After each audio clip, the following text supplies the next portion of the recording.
Welcome to class PM. ఇప్పుడు మన మూడవ భాగమైనటువంటి అరణ్యకాండ గురించి తెలుసుకోబోతున్నాం.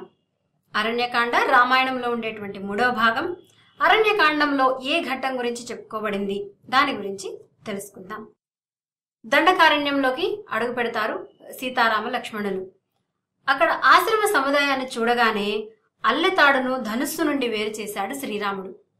ఇది మన పాఠ్యపుస్తకంలో ఇచ్చినటువంటి వాక్యం అలాగే రాయబడింది. ఆశ్రమ సముదాయాన్ని చూడగానే అల్లెతాడును ధనుస్సు నుంచి వేరు చేశాడు శ్రీరాముడు అంటే అక్కడ ఆశ్రమాన్ని చూడగానే ఈ ధనుస్సుతోటి ఇక్కడ అవసరం లేదు, ధనుస్సు వాడాల్సినటువంటి పరిస్థితే ఇక్కడ రాదు అని అల్లెతాడుని తీసి విడిగా పెట్టాడు అని అర్థం. అంటే అంత ప్రశాంతంగా ఉంది ఆ ఆశ్రమ సముదాయం అని చెప్తున్నాడు. అయితే ఆ ఆశ్రమాన్ని దండకారణ్యంలో ఆశ్రమ సముదాయంలోకి చేరాక తర్వాత విరాధుని యొక్క వధ జరుగుతుంది. విరాధుడు అనేవాడు ఎవరు? విరాధుడు అనేవాడు శాపగ్రస్తుడైనటువంటి తుంబురుడు. శాపగ్రస్తుడైనటువంటి తుంబురుడే విరాధుడు. ఇతనికి కుబేరుడు శాపం పెడతాడనమాట. అందువల్ల విరాధుడి రూపంలో రాక్షసుడుగా ఉంటాడు. అలా దండకారణ్యంలో తిరుగుతున్నటువంటి విరాధుణ్ణి వధిస్తాడు రాముడు. తరువాత శరభంగ మహర్షిని దర్శించుకోమని చెప్తాడు. ఆ శాపగ్రస్తుడైనటువంటి విరాధుని వధించడం ద్వారా తుంబురుడికి తన యథారూపం వచ్చేసి తను ఏం చెప్తాడు అంటే శరభంగ మహర్షిని మీరు కలుసుకోండి, మీకు మంచి జరుగుతుంది అని చెప్తాడు. శరభంగ మహర్షి తన తపఃఫలాన్నంతా కూడా శ్రీరాముడికి ధారపోసి అంతర్ధానమైపోతాడు. తరువాత సుతీష్ణ మహర్షిని కలవమని సూచిస్తాడు. సుతీష్ణ మహర్షిని కలుసుకుంటాడు. అక్కడ మునులందరూ కూడా రాక్షసుల నుండి కాపాడమని ప్రార్థిస్తారు. శ్రీరాముడు ఆజ్ఞాపించాలి అనడం, సుతీష్ణ మహర్షి కూడా తపఃఫలాన్నంతా కూడా రాముడికి ఇవ్వడం, ఇవన్నీ కూడా అరణ్యకాండలో చోటు చేసుకుంటాయి. అంటే రాముడు అరణ్యవాసం వెళ్ళడానికి కూడా చాలా రకాల కారణాలున్నాయి. మునులందరూ కూడా ఎంతో కాలం నుంచి రాక్షసుల నుంచి కాపాడబడడం కోసం, ఒక ఉత్తమమైనటువంటి పురుషుడు కోసం ఎదురు చూస్తూ ఉంటారు. ఎప్పుడైతే రాముడు వచ్చాడో అతడే వీళ్ళందరినీ ఉద్ధరించేవాడు అని తెలుసుకొని ఆ మునులందరూ కూడా వాళ్ళ తపఃఫలాన్నంతా శ్రీరాముడికి ధారపోసి, ప్రతి ఒక్కరూ వాళ్ళ తపఃఫలాన్ని ధారపోసి దేవుడిలో ఐక్యమైపోయారు. కొందరేమో అంతర్ధానమైపోయారు. అలా సుతీష్ణ మహర్షి కూడా తన తపఃఫలాన్నంతా కూడా రాముడికి ఇస్తాడు. తర్వాత 10 సంవత్సరాల తర్వాత మరలా సుతీష్ణుడిని దర్శనం చేసుకుంటాడు రాముడు. ఇక్కడ శరభంగ మహర్షి ఏమో తపఃఫలాన్ని ధారపోసిన తర్వాత ఆయన దేవుడిలో ఐక్యమైపోతాడు. సుతీష్ణ మహర్షి కూడా తన తపఃఫలాన్ని ఇచ్చేసి రాముడికి సూచిస్తాడు. ఇలా ఇక్కడ వెళ్ళండి, ఈ పని చేయండి, అలా సూచనప్రాయంగా చెప్తాడు. అలా చెప్పిన తర్వాత రాముడు అడవిలోకి వెళ్ళిపోతారు, దండకారణ్యానికి వెళ్ళిపోతారు. అక్కడి నుంచి వెళ్లి అన్ని తిరిగి చివరికి 10 సంవత్సరాల తర్వాత మరలా సుతీష్ణ మహర్షి ఆశ్రమానికి వస్తారు. వచ్చి నేను అగస్త్యమునిని కలవాలి అని అడుగుతాడు. అప్పుడు దక్షిణంగా 4 యోజనాల దూరంలో అగస్త్య సోదరుని ఆశ్రమం ఉంది. అక్కడి నుంచి 1 యోజనం దూరంలో అగస్త్య ఆశ్రమం ఉందని చెప్తాడు. ఇక్కడ అగస్త్యుడి యొక్క సోదరుడు గురించి చెప్పారే గాని అతని పేరు గురించి చెప్పలేదు. అందుకే అగస్త్య భ్రాత అని ఎక్కడైనా కూడా చెప్పబడి ఉంది, పేరు మాత్రం ఇక్కడ మనకి చెప్పలేదు. అగస్త్యుడికి ఒక పేరు ఉంది, ఆగం స్తంభయతీతి అగస్త్య అని. పర్వతాన్నే స్తంభింపజేసినటువంటి వాడు అగస్త్యుడు. ఆగం స్తంభయతీతి అగస్త్య. అగస్త్యుడికి అతని పేరు, అలాంటి పేరు ఎందుకు వచ్చింది అంటే పర్వతాన్ని స్తంభింపజేసినటువంటి వాడు కాబట్టి అగస్త్యుడు అనేటువంటి పేరు వచ్చింది. అలా అగస్త్యుని దర్శించుకుంటాడు శ్రీరాముడు, లక్ష్మణుడు, సీతాదేవి. అగస్త్యుడు శ్రీరాముడికి దివ్య ధనుస్సును, అక్షయ తూణీరాలను, అమోఘమైనటువంటి ఒక ఖడ్గాన్ని కూడా ఇస్తాడు. తర్వాత పంచవటి ప్రదేశంలో ఉండడానికి చాలా అనుకూలంగా ఉంటుంది అని అగస్త్య మహర్షి చెప్పడంతో పంచవటికి బయలుదేరుతారు. పంచవటి బయలుదేరినటువంటి సీతారామ లక్ష్మణులు దారిలో జటాయువుని కలుస్తారు. జటాయువు అంటే గద్ద. జటాయువు దశరథుడికి మంచి మిత్రుడు. దశరథుడి మిత్రుడైనటువంటి జటాయువు తండ్రి రూపు సమానుడు కాబట్టి అతన్ని చాలా గౌరవించి జటాయువుకి సీతాదేవి రక్షణ బాధ్యతని అప్పగిస్తాడు శ్రీరామచంద్రుడు. తర్వాత పంచవటిలో పర్ణశాలను ఏర్పాటు చేసుకుంటారు.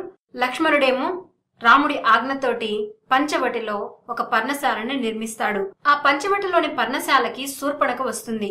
శూర్పణఖ ఎవరు అంటే రావణాసురుడికి చెల్లెల వరస అవుతుంది. ఆమె రాముడిపై కోరికతోటి రాముడి యొక్క అందానికి ముగ్ధురాలైపోయి కావాలనుకుంటుంది. కానీ రాముడు లక్ష్మణుడి దగ్గరికి పంపిస్తాడు. శూర్పణఖ లక్ష్మణుడి దగ్గరికి పొమ్మనగానే శూర్పణఖ ఆలోచిస్తుంది, సీతాదేవి ఉండడం వల్లే కదా రాముడు నన్ను కాదన్నాడు, ఆమె లేకపోతే నన్ను గ్రహిస్తాడు కదా శ్రీరాముడు అనుకొని సీతాదేవి పైకి దాడికి దిగుతుంది.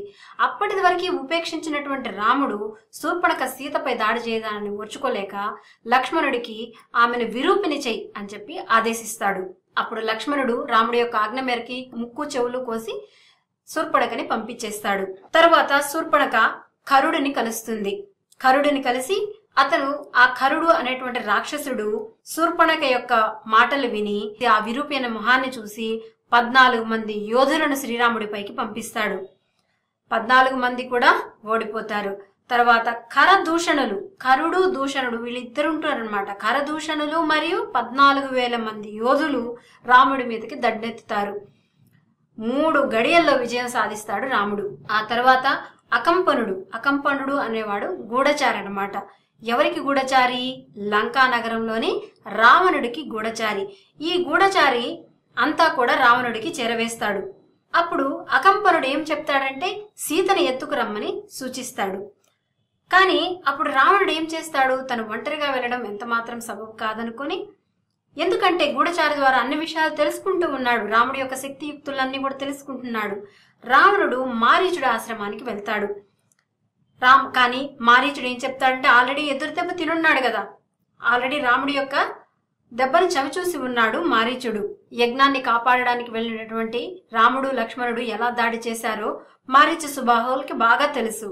కాబట్టి మారీచుడు రాముడు నీ దేవుడికి రాలేదు, నీ రాజ్యంపైకి దండెత్తలేదు, నీకు ఎటువంటి హాని చేయలేదు, నువ్వు రాముడి మీదకి వెళ్ళడం చాలా తప్పు, నేనైతే ఈ విషయంలో నీకు సహాయం చేయలేను అని చెప్పేసి మారీచుడు వారిస్తాడు. మారీచుడు చెప్పినటువంటి మాటలు విని రావణుడు వెనుదిరిగి లంకకి వెళ్ళిపోతాడు. తర్వాత శూర్పణఖ లంకకి వెళుతుంది. లంకలో అందరితోటి మంత్రులందరితోటి సమావేశమైనటువంటి రావణాసురుడి దగ్గరకు వెళ్ళి లంకకి ముప్పు అని చెప్పి హెచ్చరిస్తుంది. రావణుడు ఉండడం అనేది లంకకి ముప్పు అని హెచ్చరించి, సీతాదేవి తగిన భర్త నువ్వేను, సీతాదేవికి రాముడు ఏమాత్రం సరిపోడు, ఆమె చాలా అపూర్వ సౌందర్య రాశి అని రావణుడిని రేకెత్తిస్తుంది. రావణుడు తిరిగి మళ్ళీ మారీచుడు ఆశ్రమానికి వెళ్లి నువ్వు బంగారు లేడిలా మారి సాయపడాలని చెప్పి అడుగుతాడు. లేదా చంపేస్తాను అంటాడు. అప్పుడు మారీచుడు నీ చేతిలో చనిపోవడం కంటే నేను ఆ మహాత్ముడైనటువంటి రాముడి చేతిలో చనిపోవడం ఎంతో మంచిది అని తనకు సహాయం చేయడానికి ఒప్పుకుంటాడు. తర్వాత ఆ పర్ణశాల యొక్క దగ్గర పంచవటిలోని పర్ణశాల పరిసర ప్రాంతాల్లో మారీచుడు బంగారు జింకలాగా మారిపోయి అక్కడ తిరుగుతూ ఉంటాడు. ఆ బంగారు లేడిని చూసినటువంటి సీతాదేవి ఆ బంగారు లేడి మన అయోధ్యకి చాలా అందంగా ఉంటుంది, మనం వెళ్ళేటప్పుడు తీసుకెళ్దాము అని రాముడిని అడుగుతుంది. అప్పటికి కూడా రామలక్ష్మణులు వారిస్తారు, ఇది రాక్షస మాయ, ఇది మంచిది కాదు అని. అయినా కూడా సీతాదేవి కావాలని కోరుకుంటుంది. అందువల్ల లక్ష్మణునికి ఆమె రక్షణ బాధ్యతను అప్పగించి రాముడు ఆ జింకను తీసుకురావడానికి వెళ్తాడు. ఒక్క బాణం వేయడంతో ఆ మారీచుడు రాక్షసుడు చనిపోతాడు. చనిపోయే ముందు సీత లక్ష్మణ అంటూ రాముడి యొక్క గొంతును అనుకరిస్తూ సీత లక్ష్మణ కాపాడండి అంటూ చనిపోతాడు.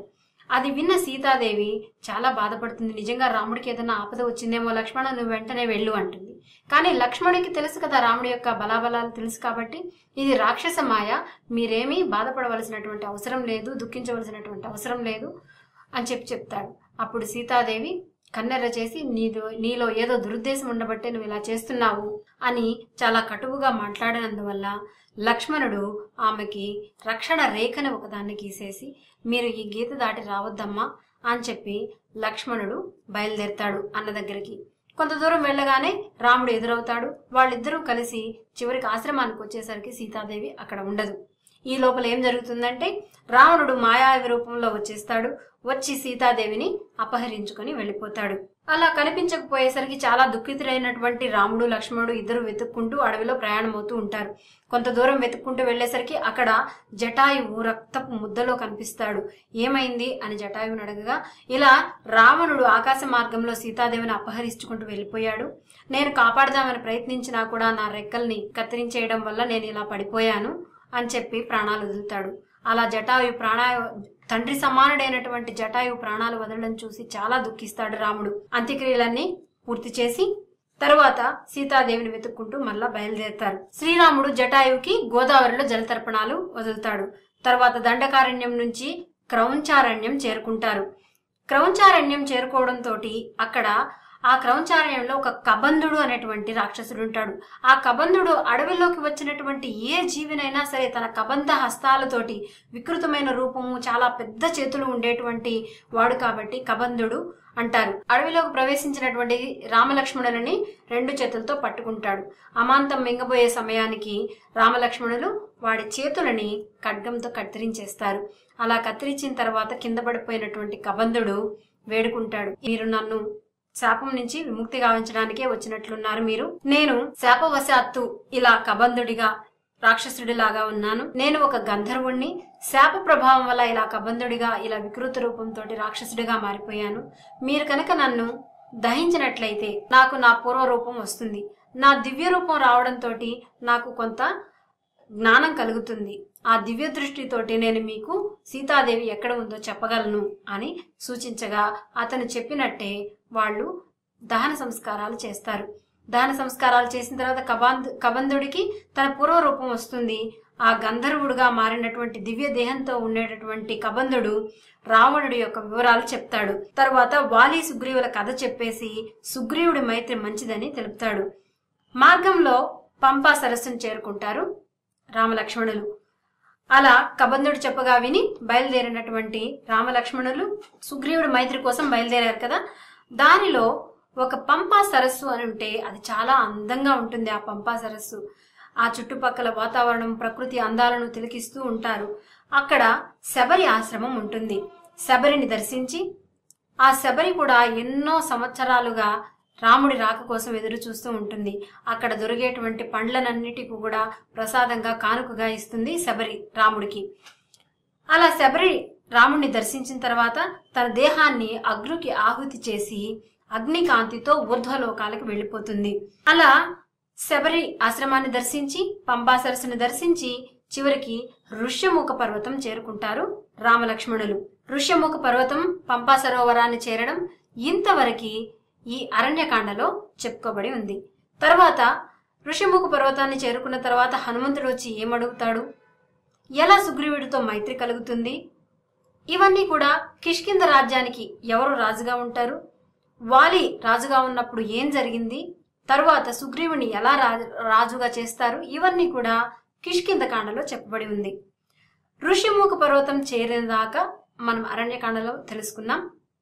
తదుపరి వీడియోలో మన 4వ భాగమైనటువంటి కిష్కింధ కాండ గురించి తెలుసుకుందాం. అప్పటిదాకా సెలవు మరి.